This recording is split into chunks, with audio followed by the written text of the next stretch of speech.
Hey guys, Mike here, Apple iPhone 5, Sony Xperia Z1. Let's have them one next to the other. Definitely the iPhone is the much more compact device here, and that was expected since it comes with only a 4-inch screen, while on the Xperia Z1 you have a 5-inch display.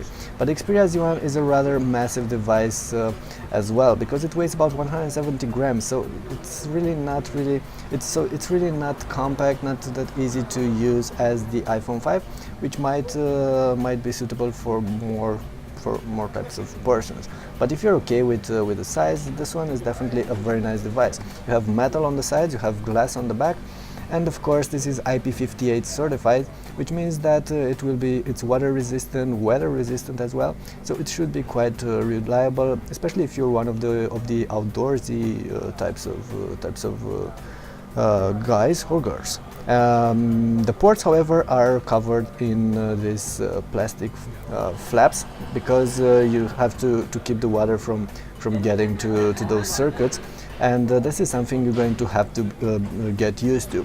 Besides this, the headphone jack is not covered, so it's accessible. You have a speaker here on the bottom, and you have a bunch of different buttons, including shutter button, because this device has a great camera. But I'll tell you more about that in a little bit.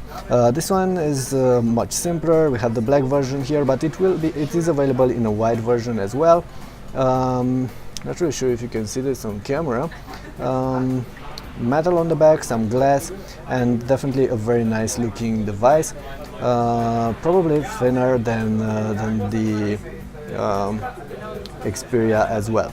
But overall, like I said, this is something compact. This is something a little bit larger, and it comes with this 5-inch screen, full HD resolution, nice color, natural looking colors, but not the best viewing angles, because this is a TFT panel with Sony's Triluminous technology, while this is an IPS panel, and I believe it's also a little bit brighter, so perhaps better outdoors. In terms of hardware, this is running on an Intel S800 chipset, so it's going to be very fast in benchmarks and pretty much all the things you're going to do on it. It's running Android, it's 4.2.2 on this particular version, and there are a couple of tweaks and custom applications by Sony. But the overall experience is fairly close to what you're getting with stock Android.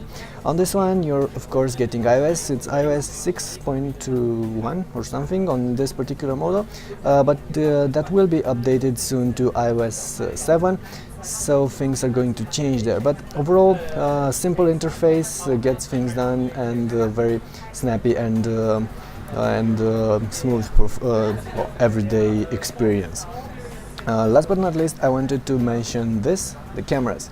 20.7 megapixel camera on the Sony, and of course you have the dedicated shutter button, and the camera should be quite good, but I'm not going to judge until I get to actually use it. The camera interface is complex. You have all these options, of course you have the intelligent auto mode and all these other options in here, but more about that in a detailed review. On the iPhone, just an 8 megapixel camera and a very simple camera interface.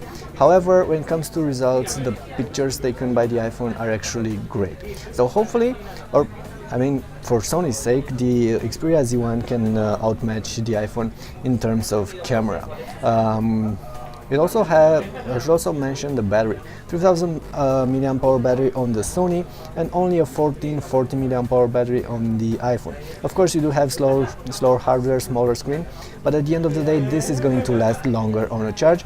So if that's something that matters to you, the Sony is the better pick.